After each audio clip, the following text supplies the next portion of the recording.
Hello everyone, two of you, स्वागत है आपका हमारे यूट्यूब चैनल आरती सिंह सोशियोलॉजी पर। तो आज का जो हमारा टॉपिक है वो है यूजीसी नेट सोशियोलॉजी। सोशियोलॉजी में हमारा इमाइल दुर्खीम। तो हम आपको इमाइल दुर्खीम के बारे में पूरे विस्तार से बताएंगे, इनका जीवन परिचय, इनकी अवधारणाएं और इनकी बुक्स के बारे में। तो आइए जानते हैं। पहले हम जानते हैं इमाइल दुर्खीम का जन्म कब हुआ था। 15 अप्रैल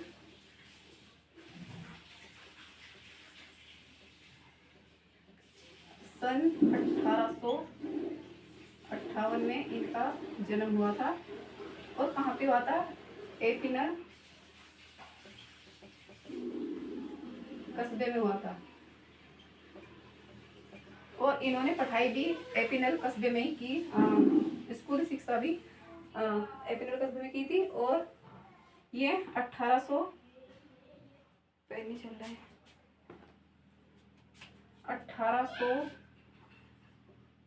1885 में कहाँ पे गए थे? जर्मनी गए। जर्मनी जाकर इन्होंने वहाँ पे शिक्षा ग्रहण की।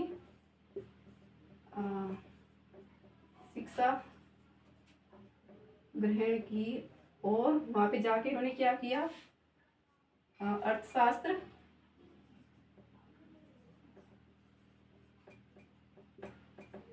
लोकशास्त्र, लोक और इकोल, मनोविज्ञान,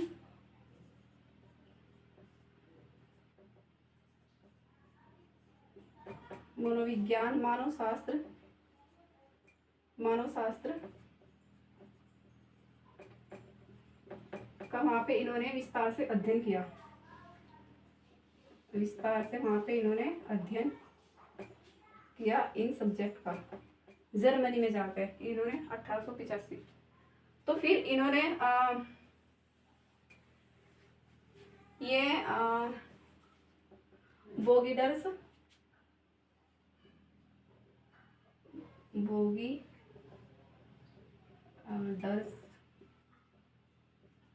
बोगीडर्स यूनिवर्सिटी विश्वविद्यालय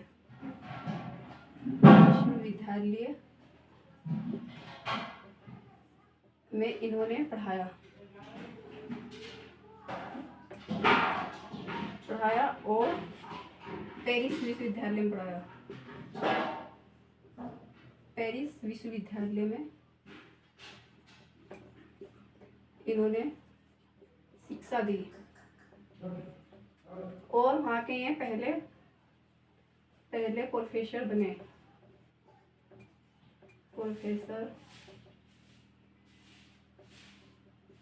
ये समाजशास्त्र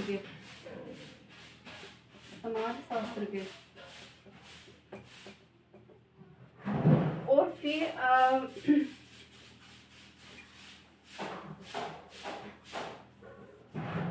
इनकी इनकी मृत्यु का मैंने बताया। इनकी मृत्यु हुई थी 15 नवंबर 1917 में। कहाँ पे हुई थी? पेरिस में हुई थी। पेरिस में इनकी मृत्यु हुई थी।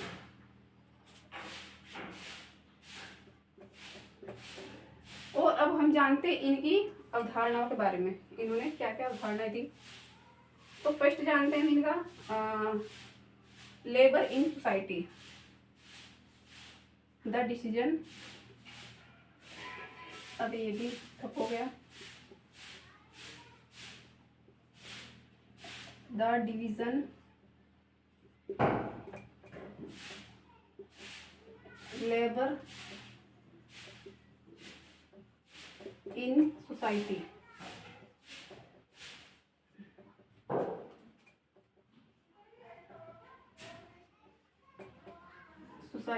ये कब लिखी थी इन्होंने? 1893 में लिखी थी ये पुस्तक। और इसमें इन्होंने क्या बताया है? इसमें इन्होंने श्रम विभाजन के बारे में बताया है। इनकी अवधारणा है पहली, श्रम विभाजन।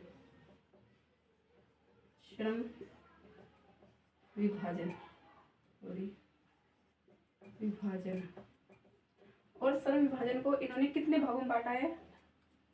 2 भागों में बांटा है। एक बांटा है इन्होंने यांत्रिक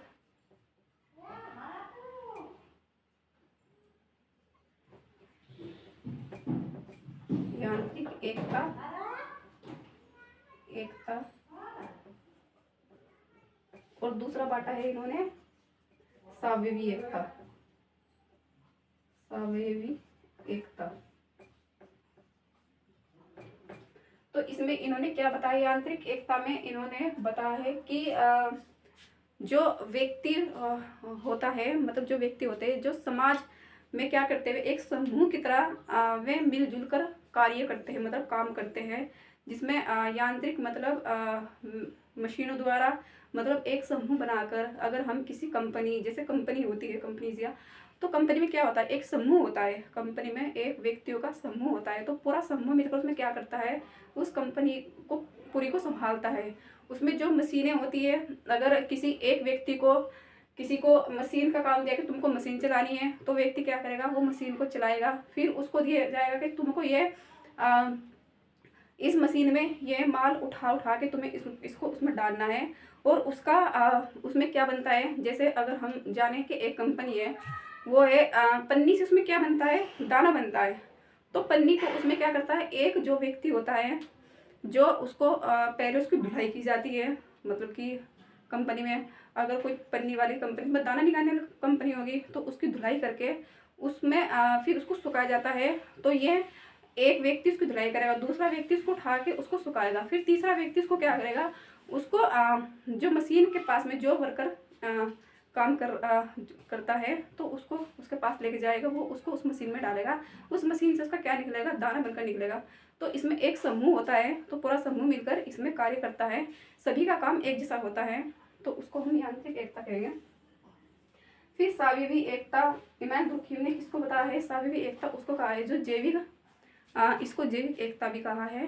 तो इसमें मतलब ये है कि अगर शरीर का जो शरीर के हमारे अंग होते हैं, जैसे हमारे जो हाथ है, तो ये क्या है, ये हमारे शरीर का अंग है। अगर हमें जैसे एक इलेक्ट्रॉनिक बिजली है, तो अगर हम उस पर हाथ लगाएंगे तो जो हमारा माइंड होता है, हमारा माइंड हमको सिग्नल देता है कि नहीं, अगर हम मतलब नहीं, हम ये इस चीज़ को हाथ नहीं लगा सकते क्योंकि ये चीज़ गलत है, हानिकारक है, इससे हमको नुकसान हो सकता है।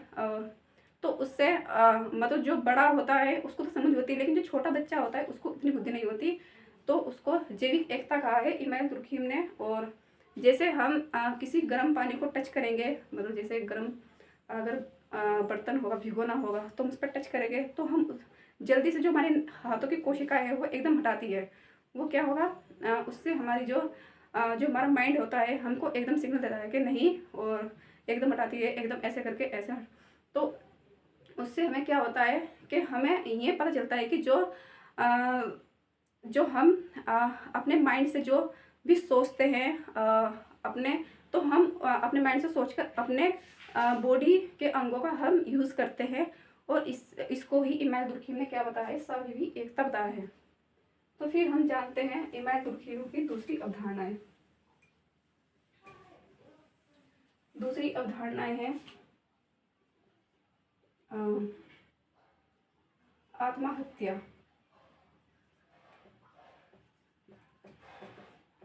आत्महत्या को इमैनुएल दुर्खीम ने कितने भागों में बांटा है, इसके 4 भाग बताए हैं। एक बताया है परोपकारी एकता, परोपकारी आत्महत्या। फिर दूसरा बताया है इन्होंने अत्यधिक एकीकरण, अत्यधिक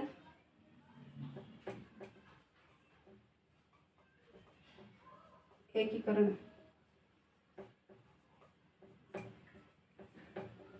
फिर तीसरा बताया इन्होंने अत्यधिक एकीकरण, परोपकारी, और फिर तीसरा बताया इन्होंने अराजकता, ये हमारी फोर्थ है, अराजकता। और एकीकरण का ना होना, मतलब इसमें एकीकरण ना होना।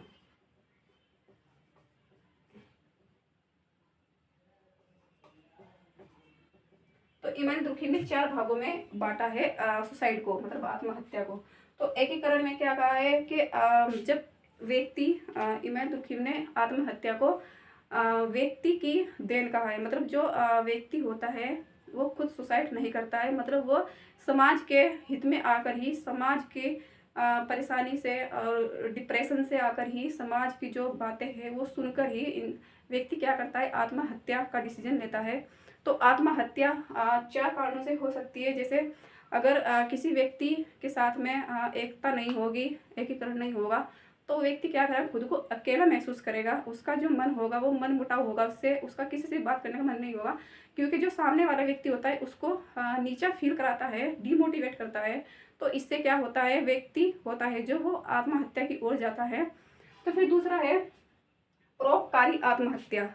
परोपकारी आत्महत्या इमैनुअल दुर्खिम ने उसको बताया है जिसमें एक व्यक्ति किसी और पर निर्भर रहता है, मतलब किसी और का कार्य करता है, लेकिन उसमें उसको उसका फल नहीं मिलता, उसमें उसको कामयाबी नहीं मिलती है दूसरों के प्रति। और उसमें भी वो क्या करता है, अगर वो अपना काम समाज के प्रति अच्छा कर रहा है फिर भी उसके साथ में कोई अच्छा व्यवहार नहीं करता है, तो इसमें भी व्यक्ति आत्महत्या का डिसीजन लेता है। तो फिर है हमारा अत्यधिक एकीकरण ना होना, मतलब कि अत्यधिक एकीकरण होना। तो इसमें भी अत्यधिक एकीकरण में भी व्यक्ति खुद को अकेला ही महसूस करता है, इसमें भी उसका मन दूसरों से नहीं लगता है। तो इससे क्या होता है, इसमें भी आत्महत्या का व्यक्ति शिकार होता है। फिर अराजकता का होना, मतलब इसको अनोमी बोला है, अहंकारी आत्महत्या।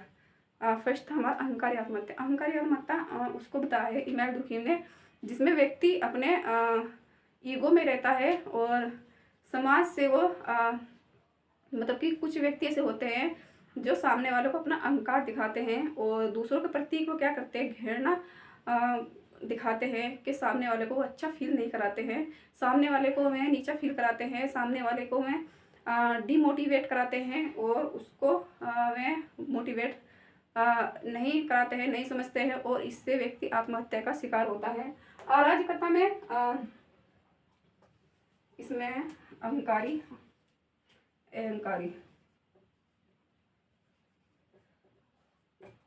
आत्महत्या। और अराजकता में अनोमी, जिसको अराजकता मतलब किसी व्यक्ति का काम नहीं बनना और किसी रोजगार में कमी आना, बढ़ोतरी नहीं होना और किसी का काम नहीं चलना, परिवार नहीं, घर का खर्चा नहीं चलना। तो इसमें व्यक्ति क्या करता है, आत्महत्या का शिकार होता है, वो आत्महत्या को गले लगाता है। तो इमैनुअल दुर्खिम ने ये 4 आधार बताए हैं आत्महत्या के। और सुसाइड, आत्महत्या जो उनकी बुक है सुसाइड, वो लिखी थी इन्होंने, द सुसाइड, वही आत्महत्या लिख देते हैं हम हिंदी में ही, आत्महत्या लिखी थी उन्होंने 1897 में। और फिर इनकी बुक्स एक है, द थर्ड बुक है इनकी, the rules of sociology, the rules of sociology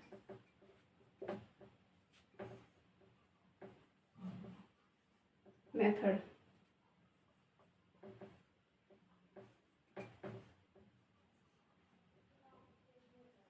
से लिखी थी उन्होंने 1895 में।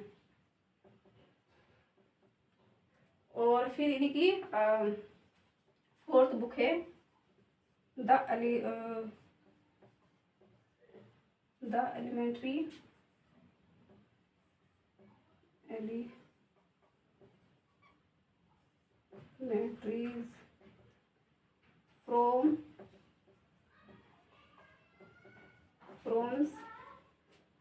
Firms the elementary forms of religion life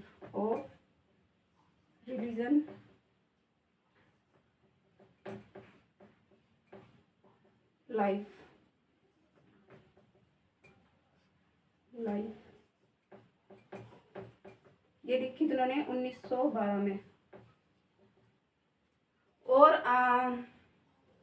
email Durkheim ने 1829 में किसके कार्यों को आगे बढ़ाया था इन्होंने? ये हमारे समाजशास्त्र के ये सोशोलॉजी के ये पहले प्रोफेसर है इमाइल दुर्खीम, और इन्होंने किसके कार्य को आगे बढ़ाया था? अगस्ट कोम्टे कार्य को 1838 में।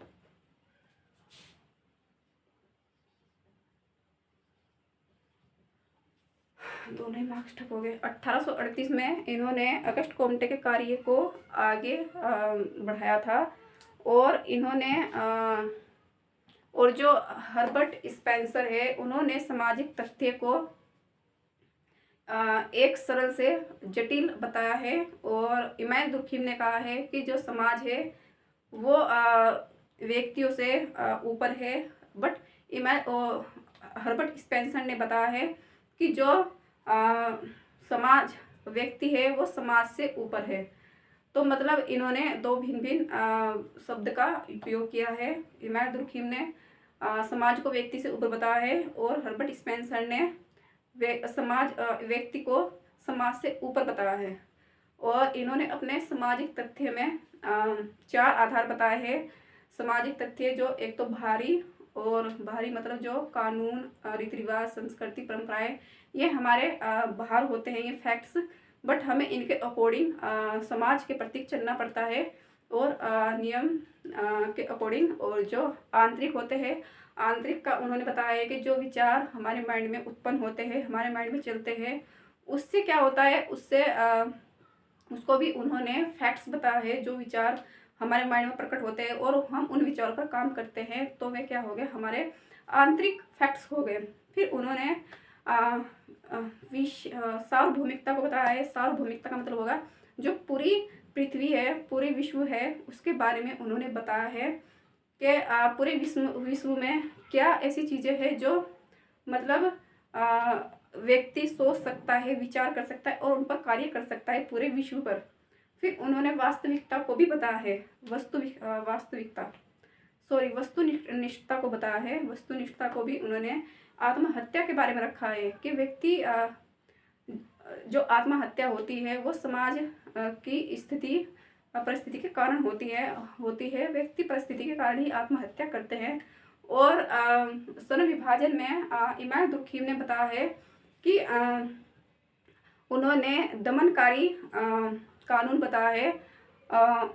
यांत्रिक एकता को दमनकारी कानून उसको कहते हैं जिसमें हर व्यक्ति के ऊपर हर व्यक्ति को ही दंड दिया जाता है, मतलब पूरे समूह को उसमें दंड दिया जाता है यांत्रिक एकता में। और सावयवी एकता में उन्होंने रूपता को कानून बताया है। उसमें मतलब एक ही व्यक्ति को, मतलब कि सावयवी एकता हम उसको कहते हैं जिसमें व्यक्ति के अलग अलग कार्य होते हैं, मतलब जैसे कोई डॉक्टर, इंजीनियर और कोई वकील, कोई टीचर है, उनके सब काम अलग अलग है। तो उनको इमाइल दुर्खीम ने अलग अलग डिवाइड किया है, और इन पर बताया कि व्यक्ति अगर कोई गलत काम करेगा तो उसको अकेले कोई सजा मिलेगी, लेकिन सामूहिक यांत्रिक एकता में उन्होंने बताया कि अगर कोई पूरा समूह कोई काम कर रहा है तो उसको पूरे समूह को ही दंड मिलेगा। तो इसमें उन्होंने डिफरेंट बताया है। तो थैंक यू।